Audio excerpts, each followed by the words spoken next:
বাড়িতে বসে আপনিও চুলের রূপ ফেরাতে রূপ হারিয়ে ফেলছেন না তো? শেষে চুল সুন্দর করতে গিয়ে পুজোর পর শখের চুলটাই যেন হারিয়ে না যায়, তাই সাবধান হন এখনই।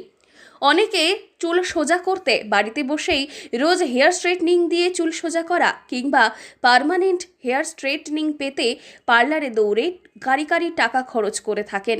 কিন্তু যাই করুন না কেন, তাতে আখেরে চুলেরই ক্ষতি হয়। হ্যাঁ, তার হেয়ারকে যতক্ষণ সেটা ড্রাই ড্যাম্প হেয়ার থাকছে ততক্ষণ ঠিক আছে, কিন্তু ওটাকে বেশি হিট দিলে তখন কিন্তু আমাদের কি হয়, শুকনো কালো কাপড়কে যদি সবসময় রোদে দিতে থাকি তা কি ব্রেকেজ হয়ে যায়, মুড়মুড়ে হয়ে ভেঙে যায়। হেয়ারটাও কিন্তু মুড়মুড়ে হয়ে ভেঙে যাবে, কেননা ওর মধ্যে কোনো হেয়ার প্রোটেকশান যদি না থাকে, হিট প্রোটেকশান না দিই, আমরা যখন বেরোচ্ছি একটু স্ট্রেটনার টেনে বেরোচ্ছি, এতে হেয়ারের কিউটিক্যালগুলো খারাপ হয়ে যায়, নষ্ট হয়ে যায় এবং হেয়ার ব্রেকেজ শুরু হয়। হেয়ার স্ট্রেটনিং করলে চুল ভীষণ রুক্ষ হয়ে যায়। নিয়মিত hair straightener, flat iron, hair dryer ব্যবহার করলে চুলের ন্যাচারাল অয়েল নষ্ট হয়ে যায়, যে কারণেই চুল রুক্ষ হয়। ফলত চুল পড়া, অকালেই চুল পেকে যাওয়া, অতিরিক্ত জট পড়া, অতিরিক্ত খুশকির মতো সমস্যা ভুগতে হয়।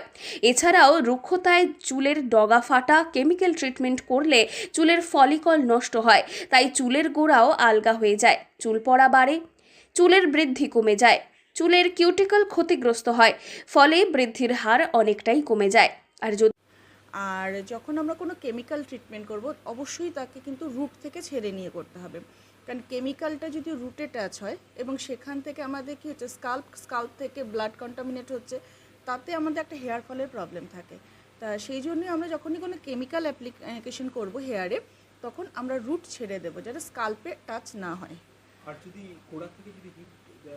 গোড়া থেকে হিট দিলেও কিন্তু কখনো কখনো আমাদের কি হয়, রুটগুলো যেটা আমাদের হেয়ার বাল্ব বলি, সেগুলো উইক হয়ে যায়, এবং উইক হয়ে যাওয়ার পরে কখনো কখনো হেয়ার ফল হয়। যদি হেয়ার স্ট্রেটনিং করতে গিয়ে গোড়ার আঘাত করে, তাহলে চুল পড়ার সম্ভাবনাও থাকে। তবে অগত্যা এই ধরনের কেমিক্যাল হেয়ার ট্রিটমেন্ট করালে সেখানেই কিন্তু দায়িত্ব শেষ হয়ে যায় না, তার পরবর্তী যত্ন নেওয়াও অত্যন্ত জরুরি। কেরাটিনযুক্ত সঠিক শ্যাম্পু, কন্ডিশনার ব্যবহার করা উচিত।